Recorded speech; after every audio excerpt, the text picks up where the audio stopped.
Good afternoon, Max Brantley with the Arkansas Times on Wednesday, January 31st. Well, the State of the Union speech last night, it was long, longer even than a Bill Clinton State of the Union speech. Donald Trump got his headlines, a call for unity. It wasn't really a call for unity. He plucked the usual chords of disunity, appealing to people on divisive grounds, whether it's against black people protesting police brutality or immigrants or some of the other elements in society that seems to stir up the Trump base. It was all there. If you were Democrat, you didn't like it much. If you were a Republican, you probably liked it a lot. The speech ended with rowdy Republicans in Congress chanting USA, USA. You might have thought it was a Russian United States soccer or ice hockey match at the Olympics, except we're friends with Russia nowadays. In the Trump era, we wouldn't be so mad or happy about defeating the Russians these days, would we?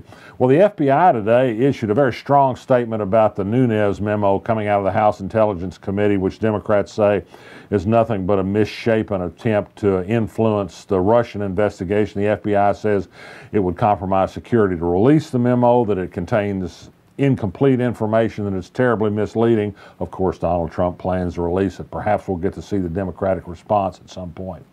You know that Jake Files, Republican state senator from Fort Smith, pleaded guilty this week to bank fraud and money laundering. He did send his resignation letter yesterday to Governor Asa Hutchinson. He decreed that he's going to stay on the state payroll through February 9th, another 10 days, another $1,000 or so of state taxpayer money to tie up loose ends. It's kind of an offensive thing, I think, for a crook to ask for more pay from a state he's just stolen money from. Nobody in the Republican Party seems to object it, at least not yet. If it's a Democrat, you can sure it would be different. Late yesterday, after we recorded Sun Paper, the Chinese enterprise that's talking about building a giant paper mill in Clark County south of Arkadelphia, said it's going to go from producing rayon. It had originally talked about producing fluff for adult diapers, but now it's going to produce cardboard, basically, the things that go into making boxes that Amazon uses. A good marketing opportunity, it thinks. Says it's going to employ 100 more people, 350 additionally. It's already a year behind in getting underway, but they say they're serious and still plan to build that plant. I've learned that the price has gone up. The state is promising to put hundreds of millions of dollars in tax credits and incentives and direct payments and forgiveness of certain fees to get this plant. It turns out that $50 million worth of water treatment plants, one to bring in water from the Washita River and another to treat the wastewater, are going to end up costing $130 million, not the $50 million that was originally anticipated. The city of Arkadelphia is going to be on the hook for this. They're going to ask the state to guarantee their bond issues, so the state will be on the hook for it too. If this plant is built, we sure hope it succeeds, because we don't want to have the state end up owning a mill that's not producing anything. There's a great deal of irony in this. The state of Arkansas, one of the poorest in the country, is sending hundreds of millions of dollars to subsidize a paper mill built by a Chinese communist billionaire. Ain't the world a wonderful place? What else do we know? Blue Hog Report.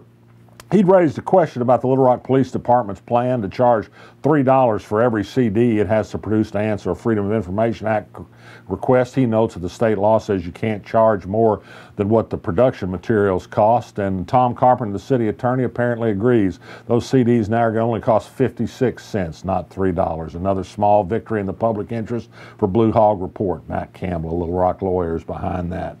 What else have we got? All 5 of the 6 members of the Arkansas congressional delegation, all Republicans, were on an Amtrak train, a charter train, heading to a GOP retreat at the Deluxe Greenbrier Resort in West Virginia when it collided with a garbage truck. None of the members of Congress were hurt, but the driver of the truck was killed and others in the truck were injured.